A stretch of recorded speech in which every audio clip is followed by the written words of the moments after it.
કરું છું.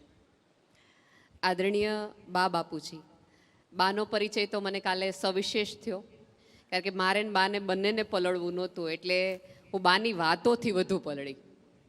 એમનું નામ ફૂલીબા, એટલે બા ચોપડી ગોતતા હતા, એટલે મેં મારાથી આમ સહજતાથી પૂછે, મેં કીધું બા વાંચતા આવડે? એટલે સૌજીભાઈ એમણે મને એવું કીધું કે હું એવી રીતે વાંચતા શીખી છું કે ધૂળ હોય ને એને પાટી બનાવું ને એમાં એકડો લખું, પછી બગડો લખું, પછી 5 એકડા લખીને પછી પાછી ભૂસી નાખું. અને ખેતરમાં પાણી વાળવા જતી વખતે જો કોઈ કાગળ મને મળી જાય તો એ કાગળ લઈને આવું ને પછી છોકરાઓને કહું કે આમાં કલમનો ક ક્યાં છે? સાહેબ, જેમણે ધૂળમાંથી એકડા લખતા શીખ્યા હોય એમનો દીકરો અત્યારે 1000 ફૂલ જેવી દીકરીઓને ભણાવવા માટે સક્ષમ છે. એમની આ ખેવનાને, જ્ઞાન પીપાસાને હું વંદન કરું છું. ભાભી સાથે કાલે પરિચય થયો અને હમણાં જ એમણે મને કીધું કે દિવસમાં તમે મને કહો ને તો 5 વખત સાડી બદલાવું, એટલો મને સાડી માટે પ્રેમ છે.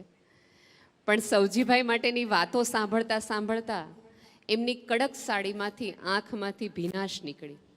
ત્યારે મને એવું થયું કે કોઈ પણના પત્ની હો, અંતે તો તમે પત્ની જ હો, તમે પીગળી આમ ક્ષણવારમાં જાઓ. સૌજીભાઈ વિશે ઘણું બધું સાંભળ્યું છે, ઘણી બધી વાતો કરી છે, પણ એમને જ્યારે મળીએ કે જ્યારે એમના વિશે સાંભળીએ ત્યારે મને જુદું લાગે. પૂજ્ય મોરારી બાપુ એક વખત મને બહુ જ સરસ વાત કરી હતી. મને કહે કે નિખાલસતાનો પરિચય જો કેળવવો હોય ને બેટા, તો એક પેરામીટર હું તમને આપું કે જે માણસ જાહેરમાં બાળકની જેમ વર્તી શકે, બાળકની જેમ ગાઈ શકે, નાચી શકે ને કૂદી શકે, એ માણસ અંદરથી નિખાલસ હોય. અને કાલે હું આવી ત્યારે એક નિખાલસ માણસ દાંડિયા રાસ લેતો હતો, જેનું નામ સૌજીભાઈ હતું. વાત સૂર્યોદય ને સૂર્યાસ્ત વચ્ચેનો સમય આ અત્યારે આમ જોવો તો છે. તમને એવું થતું હશે કે સૂર્યાસ્તને થોડો જોવાનો હોય, પણ નવી પેઢી તો સૂર્યાસ્તને જ જોવે છે, કારણ કે સૂર્યોદય વખતે તમે બધા સૂતા હોઈએ ને એટલે. પણ આમ જુઓ તો હવે તમે બધા ક્યાંક એવા સમય આવે છે, તમે તમારો સૂર્યોદય જોઈ લીધો, મધ્યાહને તમે સુંદર જીવન જીવી લીધું, અને હવે ક્યાંક આપણા સૌની, તમારા સૌની સાંજ પડવાની છે. તુલસીભાઈ વાત કરતા હતા ત્યારે મને બહુ જ એવું થયું કે એમણે એમ કીધું કે 131 વર્ષના થાય, બા આટલા વર્ષના થાય, અને એમણે એવો સંકલ્પ લીધો છે કે 40 વર્ષમાં 400 વર્ષનું કામ થાય. તો સાહેબ 400 વર્ષ ચાલે એટલું કામ તો એમણે અત્યાર સુધી કરી નાખ્યું છે, એટલે 4000 વર્ષનો સંકલ્પ કરો. અમારે ગઢવીમાં બહુ બધી કહેવતો હોય, એટલે મારા નાનીમાં છે ને તેને પગે લાગી ને એટલે તમને એમ કે કરોડ વરના થાવ, કરોડ વરના થાવ. એટલે પછી એક વખત આમ મેં ઓલા થોડાક ભણ્યા હોય એટલે થોડીક બુદ્ધિ આવી ગઈ હોય ને, એટલે મેં બાને કીધું, મેં કીધું બા જીવનમાં કોઈ દિવસ વૈજ્ઞાનિક રીતે શક્ય જ નથી કે તમે કરોડ વર્ષના થઈ શકો, કારણ કે માણસનું આયુષ્ય છે, શરીર છે, તે ક્ષીણ થવાનું છે. તો મારા બાએ મને હાથ મૂકીને એવું કીધું હતું કે બેટા એવું કરીએ ને કે આપણા મર્યા પછી કરોડ વર્ષ સુધી તમને યાદ રાખે, એને જીવા કહેવાય. સૌજીભાઈ જે રીતે અત્યારે કામ કરે છે ને એ કરોડો વર્ષ જીવવાનું જ છે. તમે જાઓ પછી પણ તમે જીવી શકો. એ જે તળાવનું મેં પહેલી વખત પૂજ્ય મોરારી બાપુના મોઢેથી એમની આ તળાવવાળી કથા સાંભળી હતી ત્યારે મને એવું થયું હતું કે સાહેબ જે તળાવનું પાણી તમે પીવાના નથી, જે તળાવની હવા તમે લઈ શકવાના નથી, એ તળાવ બાંધવા માટે તમને આટલી બધી ખેવ ના થાય. શું કામ? તો કે આવતી પેઢી, આવતી સભ્યતા પોતાની તરસ छिपाવી શકે. સાહેબ, જેણે જીવતા અન્યની તરસ छिपाવવા માટેનો સંકલ્પ ને પ્રકલ્પ કર્યો હોય ને એ તો હૃદયમાં જીવતો માણસ જ હોય. અને માનો કે ન માનો, આ પૃથ્વી પર જીવવાનો શ્રેષ્ઠ રસ્તો હોય ને તો કોઈના હૃદયમાં જીવવું છે. બાકી જીવતી લાશો તો કેટલી આ પૃથ્વી પર આમથી આમ ફરે જ છે, કેટલી બધી. સવારે ઉઠો, સાંજે મરો, આમ તમે જગતની યાદી જુઓ ને તો લગભગ બધાની, તમે નડિયાદમાં હો કે ન્યૂ જર્સીમાં હો, અમરેલીમાં હો કે અમેરિકામાં હોય, દિનચર્યા બધાની એક સરખી હોય, તેમ છતાં કોઈક માણસ જુદો હોય. અહીંયા સન્માન થતું હતું ત્યારે આપણને સામાન્ય રીતે એવું થાય કે સન્માન એમનું કરવાનું હોય કે જે માણસ કશુંક જુદું જીવી ગયો હોય, કશુંક નોખું કરી ગયો હોય, તો આપણને એવું થાય કે અહીંયા આવેલી વ્યક્તિએ એવું શું કર્યું કે એનું સન્માન કરવું જોઈએ. પણ સાહેબ, ઉંમરનો જે દોર છે, જીવનનો જે કાળ છે, તમે એને એવી રીતે પસાર કર્યો કે લોકોને એવું થયું કે તમારું સન્માન કરવું જોઈએ. અત્યારે તમને બધાને આમ વૃદ્ધત્વ એટલે છે ને આપણને કકડાટનું સેન્ટર લાગે. આપણી આજુબાજુ દવા હોય, ડાયાબિટીસની વાતો હોય, કોઈ માણસ એવું કરે, પિક્ચર આવ્યું તો તરત એમ કે આ બધું પીઝા આવ્યા તોય ઘરમાં પીઝા ન ખવાય, અમથો તકલીફ થઈ જાય. તમારી આજુબાજુ એકલા આયુર્વેદના નાના મોટા નુસ્ખાઓ હોય, તમે રિપીટેડલી વાત કરતા હો, પેન્શનની નવી યોજનાની વાત કરતા હો, અથવા તો આખા દિવસમાં તમે સવાર ઉઠીને પહેલું વહેલું જોતા હોય કે આજે કોણ મરી ગયું, મૃત્યુ નોંધ કોની છે, આજે કોની સાદડીમાં જવાનું છે. આ 4-5 યાદી એટલે વૃદ્ધત્વ એવું ક્યાંક થઈ ગયું છે. સૌથી વધુ વૃદ્ધોને એવી ફરિયાદ હોય કે અમારા બાળકો અમારી સાથે બેસતા નથી, નાના બાળકો અમને સાંભળતા નથી. હાલાકી બા ને દાદા એટલે તો વાર્તાઓનો વડલો કહેવાય. તો કેમ આપણી પાસે બેસતા નથી? શું કામ ખબર છે? જ્યારે આપણા સંતાનોના સંતાનો આપણી પાસે બેસે છે ત્યારે આપણે રિપીટેડલી આપણો ભૂતકાળ કેટલો સુવર્ણ હતો એની વાત કરીએ છીએ. અમારા જમાનામાં તો આમ હતું. એટલે સંતાનોને એમ થાય કે એકવાર તો કીધું તું, પછી બીજી વારે થોડીક વધુ એમ સન્માન સાથે એમ કે બા છે એટલે વાંધો નહીં, ત્રીજી વારે તમને સીધું વળકું પડીને કે બા કેટલીક વાર કહેવાનું હોય કે તમારા જમાનામાં શું હતું. એની બદલે થોડા બદલાઈને દીકરાને હાથ પકડીને એમ કે અમારા જમાના વખતે ફોન આવો તો હવે કેવો ફોન હોય છે નહીં, એના જમાનામાં રસ પાડો તો જ તમને એ પાળતાને સંભાળતા થઈ જાય. આપણા બધાની તકલીફ એ છે કે આપણે સાંભળતા નથી, સંભળાવીએ છીએ, એટલે પેઢી આપણાથી દૂર થતી જાય છે. અને આપણને એવું લાગે કે જોયું આ લોકો બદલાઈ ગયા. અહીંયા નવા છોકરાઓ તમને 2 રસ્તાઓ દેખાડતા હશે, 2 વસ્તુ આમ કહેતા હશે, એમને ક્યારેક તમારા માટે ગુસ્સો આવી જતો હશે. એ તમને પાણીમાં દૂર જવાની ના એટલા માટે પાડતા હોય છે કારણ કે એને ખબર છે કે પગ લપસો તો પડાય ને પડાય તો સેવા કરવાની આવે. એમને સેવા કરવાનો કંટાળો નથી આવતો, પણ તમને થતી પીડાની તકલીફ એને છે. એટલા માટે ક્યાંક એ રોકટોક કરતા હોય છે. તમારા બધાના સંતાનો, અત્યારે નરેશભાઈ તમને રિપીટેડલી એવું પૂછ્યું ને કે તમને નથી દીકરાઓ યાદ આવતા, તો એક વિવેક સાથે તમે ના પાડ્યા, પણ તમે રિપીટેડલી વિડીયો કોલ ઘરે કરીને કહો છો કે જો મજામાં છીએ, અમે આનંદમાં છીએ. એનો અર્થ કે સાહેબ, મા બાપને તો સંતાનો શ્વાસની જેમ આવન જાવન એના વિચારો કરતો, એને યાદ કરવાના ન હોય, એ શ્વાસમાં જ હોય, અને શ્વાસમાં હોય એને યાદ થોડા કરવાના હોય. સરસ ગંગા કિનારે સંકલ્પ લેવા માટે તમે આવ્યા છો. ગંગા જેવા પવિત્ર, આમ તમે જુઓ તો માત્ર એ પાણી નથી, 5000 માનવ ઇતિહાસ આમાંથી પસાર થઈ ગયો છે, અને સ્થિરતાથી એ આપણને બધાને જોવે છે. એ આ ગઈકાલના માણસને એણે જોયો, આદિમાનવને જોયો, અને આજે મોબાઈલથી વાત કરતા માણસને પણ એ જોવે છે. સાહેબે કીધું ને કે ગંગાજળ સાથે લઈ જજો. હું તો પૂરી સભાનતાપૂર્વક લઈ જજો ગંગાજળ સાથે, પણ સાહેબ અહીંથી જતી વખતે એવો સુંદર માણસ બનીને જજો કે કોકની તકલીફ, કોકનું દુઃખ જોઈને તમારી આંખમાંથી જળ આવે એવો માણસ બનીને જજો યાર. અહીંયા બેઠેલા દરેક વ્યક્તિને એક એવું ક્યાંક થતું હશે કે આ સૌજીભાઈ પાસે બહુ પૈસા છે ને એટલે આવા સારા કામો થાય, આપણી પાસે હોત ને તો આપણે આવું કંઈક કરત. દરેક ટીવીમાંથી જોતા હશે એ માણસને અહીંયા વિચાર આવતો હશે, અહીંયા પહેલી ખુરશીથી લઈ છેલ્લી ખુરશીને એમ થાય એક જ વાત આવે કે આપણી આગળ હોત ને તો આપણે આવું સારું કામ કર્યું હોય. છે તો ઘણાય આગળ, ઘણા બધા આગળ છે. અને આ પૃથ્વીમાં ઈશ્વરે તમને કોઈ દી એટલા ગરીબ બનાવ્યા જ નથી કે તમે કોઈને કશુંક આપી ન શકો. બિલકુલ નહીં સાહેબ. આપણી વૃત્તિથી આપણે ગરીબ હોઈએ, આપણી સમજથી આપણે ગરીબ હોઈએ. કોઈ માણસ પડી જાય તો તમે હાથ ન આપી શકો એટલા તમને ઉપરવાળાએ હાથ ન થાય. તમે જો અત્યારે આપણે ચપ્પલ ગોઠવવાના હોય તો બીજાના ચપ્પલ સેટ સાઈડમાં મૂકીને આપણા ચપ્પલ વ્યવસ્થિત રાખીએ કે આના ભલે ખોવાઈ જાય, મારા ન ખોવાવા જોઈએ. હવે એમાં તો સૌજીભાઈ જેવા પૈસાવાળા થવાની જરૂર નહોતી ને, અહીંયા સમૃદ્ધિ જોતી હતી. ટ્રેનમાં તમારી બસની બારી હોય, એની બાજુ આમથી આમ થેલો હોય, તો આપણે પહેલાં શું કરીએ, આપણો થેલો એવી રીતે મૂકીએ, બીજાનો ભલે ચોરાઈ જતો, ખૂણા ઉપર હશે એના ઉપર ચોરાઈ જશે. સાહેબ, ચોરાવાનું લખ્યું હશે તો વચ્ચેનો થેલો ચોરાઈ જશે અને ખૂણાના આજુબાજુના બેયના રહી જાય. કેદારનાથમાં જીમ કોર્બેટની એક બહુ સરસ કથામાં જીમ કોર્બેટે સૌજીભાઈ લખ્યું છે કે એક સાધુ હોય છે કેદારનાથ. ત્યારે વર્ષો પહેલાંની વાત છે કે ત્યારે આટલી બધી ધર્મશાળાઓ ને એવું બધું હતું, તો યાત્રાએ બહુ લાંબી હતી. એટલે પછી રાતવાસો કરવા માટે કુટીર હતી ને ત્યાં બધા આમ બહાર સૂતા હતા.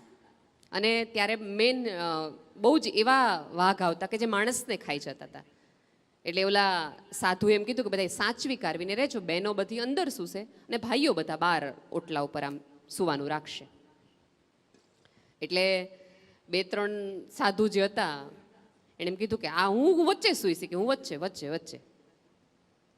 એટલે એક છોકરા 2-3 છોકરા જુવાની એમ કીધું કેમ બાપુ વચ્ચે? તો કે ના ના બસ આમ જ આમ જ. પછી જુવાની અંદર અંદર ખુસફુસ કરતા હતા કે એ લોકોને એમ છે છેડે સૂઈએ તો તરત જ દીપડો કોઈને ખબર ન પડે ને સરકીને તમને લઈ જાય. જીમ કોર્બેટે લખેલી સત્ય ઘટના છે. સાહેબ, સવારે એવું થયું કે 9 જણા સૂતા હતા અને વચ્ચે સૂતેલો માણસને લઈ ગયા. સવારે ઉઠ્યા ત્યારે ખબર પડી કે બાપુ રહ્યા નથી. હવે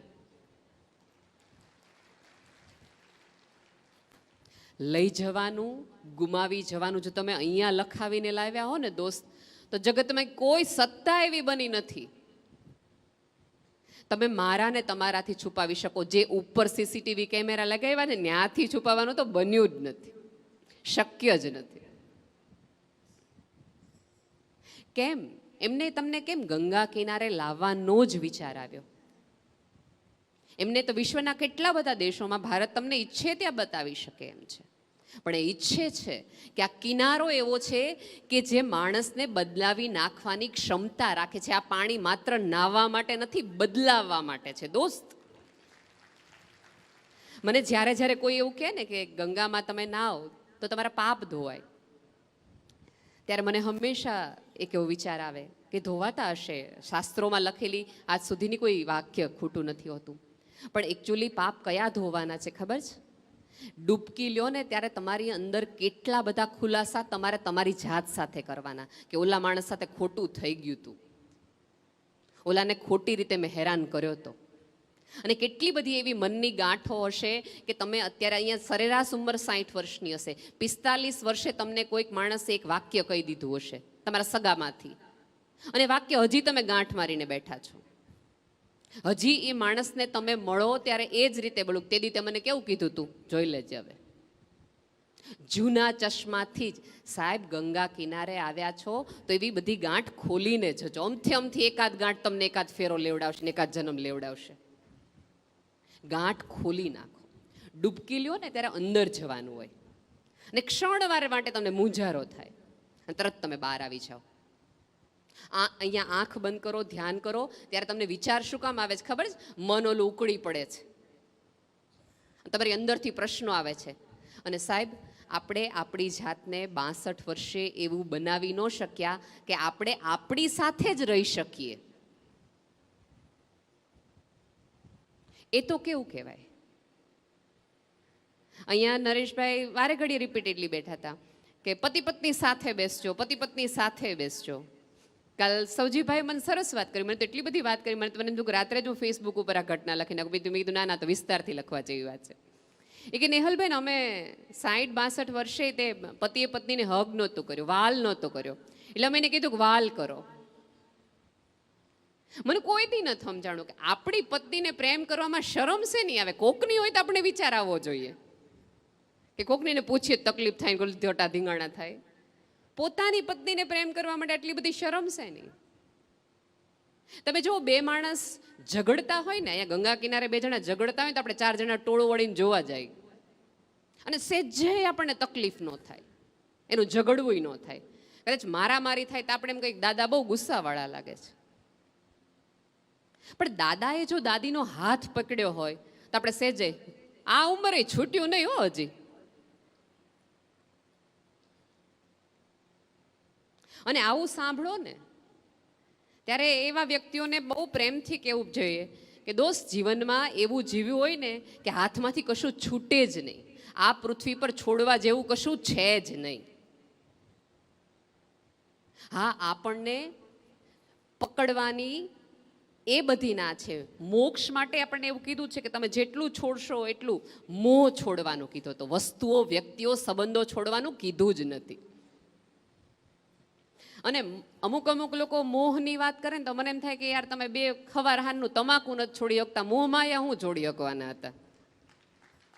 નાની વાતથી તો શરૂઆત કરો, પછી મોટા મોટા તરફ જજો. જીવનની, આપણી ભારતીય સભ્યતાની આખી ધર્મની તમે વાત કરશો ને જોશો ને તો એમાં છોડવાની કંઈ વાત જ આવતી નથી.